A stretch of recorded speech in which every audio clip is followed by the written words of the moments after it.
The marketplace stretched across 3 sectors of the station, a chaotic sprawl of vendors hawking their wares beneath flickering neon signs.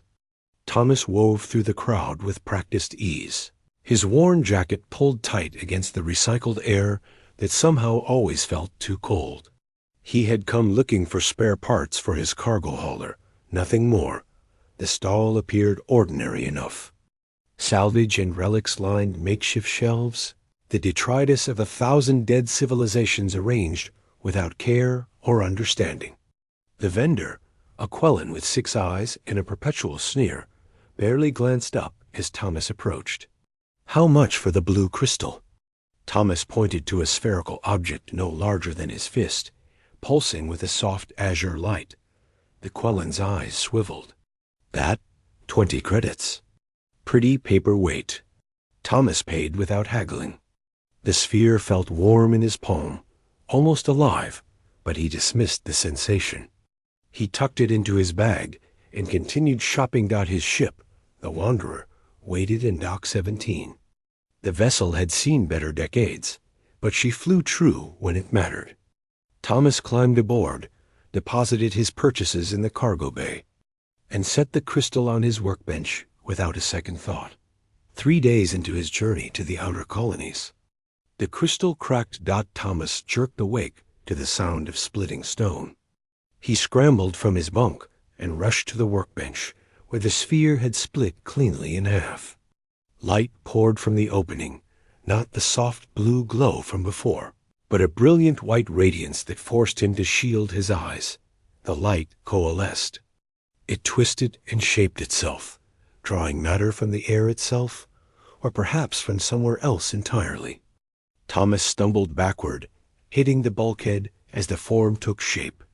She stood before him, 7 feet tall, with skin that seemed to shift between gold and bronze, depending on the angle of the light. 4 arms emerged from her torso, each ending in elegant 3-fingered hands. Her face held an alien beauty, with large eyes that contained galaxies within their depths. Intricate patterns covered her skin, glowing with the same light that had emerged from the crystal.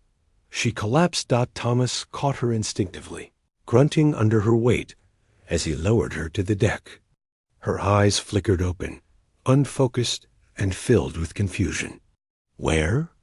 Her voice resonated in his mind rather than his ears, carrying harmonics no human throat could produce. "You're on my ship, the Wanderer. I'm Thomas." He eased her into a sitting position against the wall. "What are you?" "I am." She paused, her mental voice uncertain. "I was Lyra, Queen of the Harmonics. I was killed. I remember dying." Thomas fetched water in a thermal blanket, human solutions to an alien problem, but it was all he had. Lyra accepted both with 2 of her hands, while the other 2 explored her own form, as if confirming her existence. "That crystal," Thomas said. "The vendor called it a paperweight. My core." Lyra's eyes focused on the broken sphere. "When a harmonic dies, our essence retreats to our core. It is meant to be ceremonially destroyed, releasing us fully to the beyond. Someone preserved mine instead. For 3,000 years, according to the station's database entry for harmonic artifacts." Lyra's expression shifted to something that might have been sorrow. 3,000. My empire, my people, all gone while I slept in crystal. The next weeks passed in adjustment. Lyra proved remarkably adaptable, learning the basics of ship operation with frightening speed. Her 4 arms made her naturally suited to multitasking, and she could interface with computer systems through touch alone. Her mental voice translating binary into meaning. Thomas learned her story in fragments. The Harmonic Empire had spanned 40 systems at its height. They had been builders and artists, creating wonders that made human engineering look like children's blocks. But they had also been conquerors, and conquest bred enemies. "We believed ourselves immortal," Lyra explained one evening as they shared a meal in the galley. She had learned to eat human food, though she claimed it tasted like colored air. Our cores could sustain us through wounds that would kill other species. But the Coalition found a way. A weapon that shattered cores directly. Genocide, Thomas said quietly. Yes, they called it justice for worlds we had subjugated. Perhaps they were right. Lyra stared at her hands, all 4 of them. I was not a kind ruler. I believed my people's superiority justified any action. The Wanderer's course had taken them toward the frontier reaches, where law meant less than firepower and questions about passengers went unasked. Thomas had no plan beyond keeping moving. The ship was his home, and now he shared it with the last remnant of a dead empire. They encountered the pirates in the Vega Drift. 3 ships. Fast attack craft designed for quick strikes on cargo haulers, exactly like the Wanderer. Thomas's sensors picked them up too late, and the first volley shook the hull like a toy. Get to the escape pod, Thomas shouted, his hands flying across the controls. No, Lyra moved to the auxiliary station. I will not hide while you fight alone. Her fingers danced across the console. The Wanderer's shields, which Thomas had nursed along for 5 years, suddenly blazed with new strength. She had rerouted power from life support, from everything non-essential, channeling it all into defense. I was a queen, Lyra said, her mental voice carrying steel. I commanded fleets. Let me help. Together they fought. Thomas flew while Lyra managed every other system, her 4 arms and direct neural interface, allowing her to perform the work of an entire bridge crew. The Wanderer twisted and dove. Her old engines pushed beyond their normal limits. The pirates broke off after 10 minutes, apparently deciding the cargo hauler wasn't worth the effort. Thomas slumped in his chair, hands shaking from adrenaline. You saved us, he managed. We saved us, Lyra corrected. You flew. I merely optimized. Something changed between them after that.